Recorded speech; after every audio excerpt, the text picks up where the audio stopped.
विनयभंग प्रकरणी आरोपी शिक्षकाला तातडीनं अटक व बडतर्फीच्या मागणीसाठी काढला मूक मोर्चा।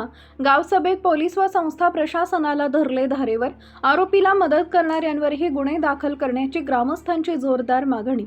हेरवाड तालुका शिरोळ येथील हेरवाड हायस्कूलमधील अल्पवयीन विद्यार्थिनीच्या विनयभंग प्रकरणातील आरोपी शिक्षक अजित दिवटे याला अद्याप अटक न झाल्यानं तसेच संस्थेनं त्याच्यावर निलंबनाची कारवाई न केल्यानं हेरवाड ग्रामस्थांचा संताप उफाळून आला आहे। सोमवारी आक्रमक झालेल्या ग्रामस्थांनी सकाळी बैठक घेऊन प्रशासन व संस्था चालकांना धारेवर धरले, तर सायंकाळी गावातून शांततेत व भव्य मूक मोर्चा काढून निषेध नोंदवला। विनयभंग प्रकरणी कुरुंदवाड पोलीस ठाण्यात गुन्हा दाखल होऊनही आरोपी दिवटे अजूनही मोकाट असल्यानं ग्रामस्थांमध्ये प्रचंड रोष आहे। संस्थेनंही संबंधित शिक्षकावर कोणतीही कारवाई न केल्यानं प्रशासनाच्या संशयास्पद भूमिकेवर प्रश्नचिन्ह उपस्थित केले जात आहेत। सोमवारी सकाळी 11 वाजता बाळासाहेब माने सभागृहात कुरुंदवाड पोलीस ठाण्याचे सहाय्यक पोलीस निरीक्षक संतोष माने यांच्या उपस्थितीत तातडीची बैठक पार पडली। यावेळी ग्रामस्थांनी पोलीस प्रशासन आणि संस्थेचे सचिव अजित पाटील यांना प्रश्नांच्या फेऱ्यात अडकवले।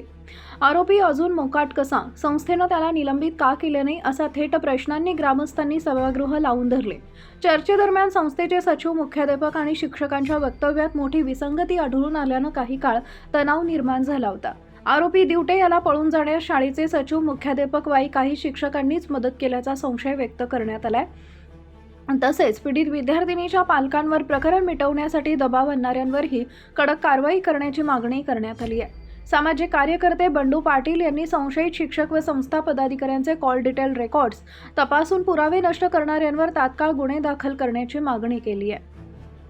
प्रारंभी आरोपीला अटक होईपर्यंत शाळा पूर्णपणे बंद ठेवण्याचा पवित्रा ग्रामस्थांनी घेतला होता। मात्र विद्यार्थ्यांचे शैक्षणिक नुकसान होऊ नये या सामाजिक भान जपत शाळा सुरू ठेवण्याचा निर्णय शेवटी घेण्यात आला। तरीही काही नागरिकांनी कारवाई होईपर्यंत आंदोलन मागे न घेण्याचा ठाम निर्णय घेतला।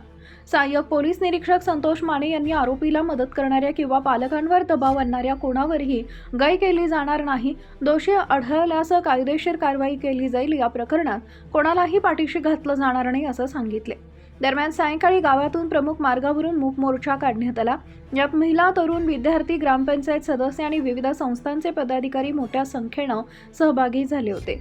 आरोपी शिक्षक अजित दिवटे याला तातडीनं अटक करावी, त्याला सेवेतून बडतर्फ करावी, तसेच आरोपीला मदत करणाऱ्या व पुरावे नष्ट करणाऱ्यांवर गुन्हे दाखल करावेत। मागण्या वेळेत मान्य न झाल्यास आंदोलन अधिक तीव्र करण्याचा इशारा ग्रामस्थांनी दिलाय।